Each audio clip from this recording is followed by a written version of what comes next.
और सूत्रों के हवाले से एक बड़ी खबर आपको बता दें, G20 समिट की सबसे बड़ी चुनौती थी कि यूक्रेन पर आम सहमति बनाना, लेकिन प्रधानमंत्री नरेंद्र मोदी ने इसे भी संभव कर दिखाया। सूत्रों के हवाले से खबर है कि G20 बैठक में यूक्रेन पर सहमति बनाने के लिए मैराथन बैठकें हुई, लेकिन करीब आखिरकार 200 घंटे की मैराथन बैठक, 300 द्विपक्षीय वार्ता और 15 ड्राफ्ट में इस पर काम किया गया और भारत ने इसे संभव कर दिखाया।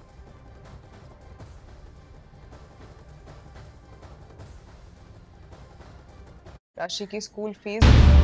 इस लेख में वॉशिंगटन पोस्ट ने भारत के आयोजन की इस विशेषता का जिक्र किया है कि भारत ने 60 शहरों में G20 की मीटिंग्स करवाई है।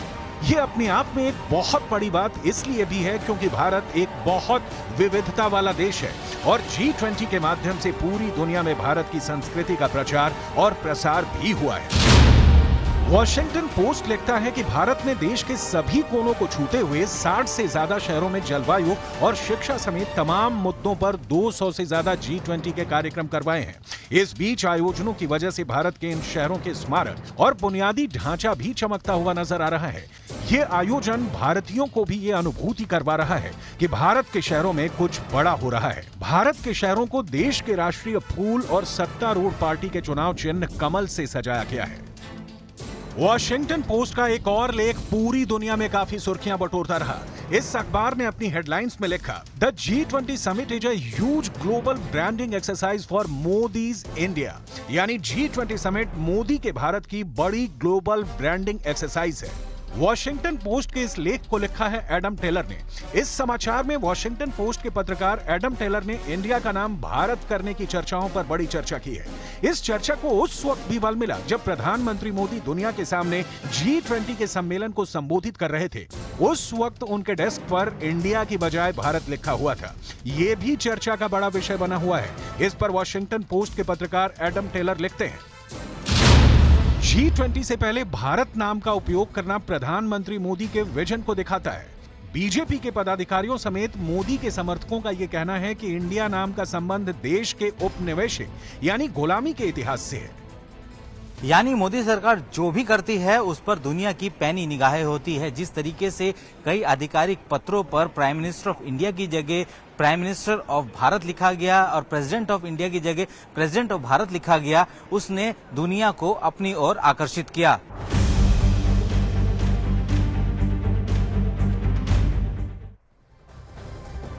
और अमेरिका के प्रतिष्ठित अखबार न्यूयॉर्क टाइम्स ने G20 के भव्य आयोजन को लेकर भारत की तारीफ की है। न्यूयॉर्क टाइम्स के कई लेखों में इस बात पर भी काफी जोर दिया गया है कि G20 के आयोजन में मोदी सरकार ने काफी पैसा खर्च किया है। अखबार के मुताबिक मोदी सरकार ने 60 भारतीय शहरों में 200 से ज्यादा G20 के आयोजन पर करीब $100 मिलियन यानी कि 831 करोड़ रुपए खर्च किए हैं।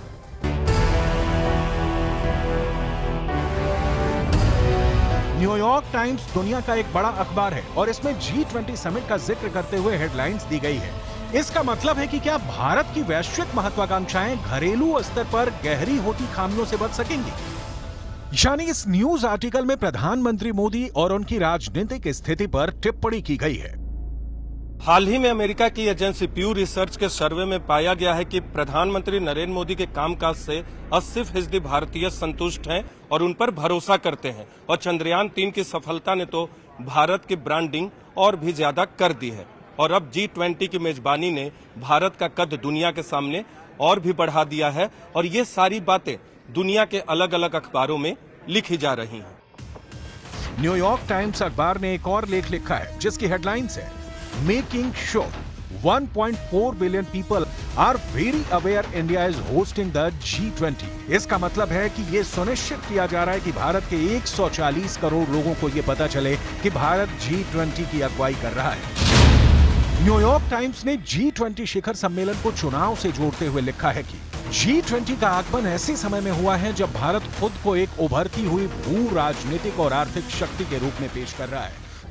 वसुधैव कुटुंबकम की भावना के साथ प्रगति मैदान स्थित भारत मंडपम में विदेशी मेहमानों को राष्ट्रपति द्रौपदी मुर्मू ने रात्रि भोज दिया। G20 के नेता और आए विदेशी मेहमान भारत की इस डिनर डिप्लोमेसी के मुरीद हो गए। सभी देशों के राष्ट्रपति और अधिकारियों ने रात्रि भोज के दौरान नए भारत की बदलती हुई तस्वीर के बारे में भी चर्चा की। इस दौरान मेहमानों के लिए सांस्कृतिक कार्यक्रम भी आयोजित किए गए। मेहमानों ने म्यूजिक के साथ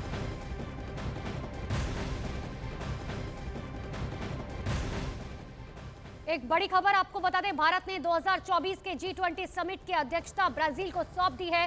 प्रधानमंत्री मोदी ने ब्राजील के राष्ट्रपति को G20 समिट की प्रेसिडेंसी के लिए प्रतीक स्वरूप बैटन को सौंपा। तस्वीरें आपको दिखाते हैं। प्रतीक स्वरूप बैटन को जिस वक्त सौंपा गया तो भारत ने 2024 के G20 समिट की अध्यक्षता ब्राजील को सौंप दी। उस वक्त की तस्वीरें आपको दिखा रहे हैं। प्रधानमंत्री मोदी ने ब्राजील के राष्ट्रपति को G20 समिट की प्रेसिडेंसी के लिए प्रतीक स्वरूप बैटन को सौंपा, यानी कि अब अगला G20 समिट ब्राजील में होगा।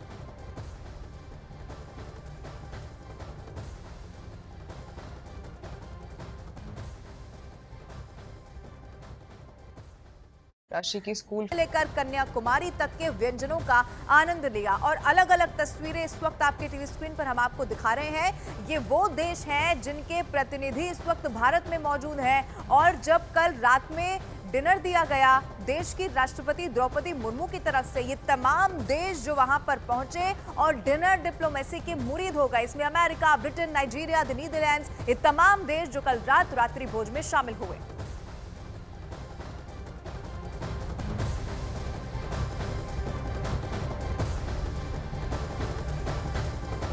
G20 शिखर सम्मेलन के पहले दिन की समाप्ति पर भारत मंडपम में मेगा डिनर का आयोजन किया गया और इस डिनर में अमेरिकी राष्ट्रपति जो बाइडेन, ब्रिटेन के प्रधानमंत्री ऋषि सुनक, फ्रांस के राष्ट्रपति इमैनुअल मैक्रों समेत कई विदेशी मेहमानों ने शिरकत की, जो समूची दुनिया की करीब 80% आबादी और तकरीबन इतनी ही ग्लोबल इकोनॉमी को भी कंट्रोल करते हैं। लेकिन ये सभी मेहमान जब इस मेगा डिनर में पहुंचे तो दुनिया देखती रह गई।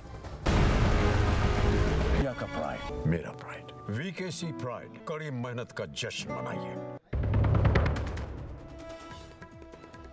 G20 समिट के समापन से पहले पीएम मोदी ने ब्राजील के राष्ट्रपति को सौंपा G20 का गेवल।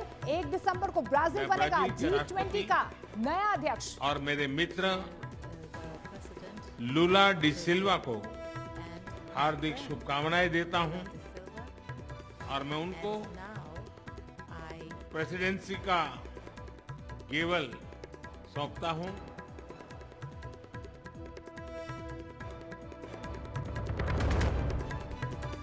G20 नई दिल्ली घोषणा पत्र में चला मोदी मैजिक। यूक्रेन के मुद्दे पर सहमति बनाने में मोदी की गारंटी चली। G20 में यूक्रेन को भारत की ओर से न बुलाने पर किसी देश ने नहीं उठाया सवाल। G20 में दूसरे दिन के सत्र से पहले राजघाट पहुंचे G20 के सदस्य देशों के नेता। पीएम मोदी ने राजघाट पर की आगवानी। राजघाट पर पुष्पांजलि और मौन श्रद्धांजलि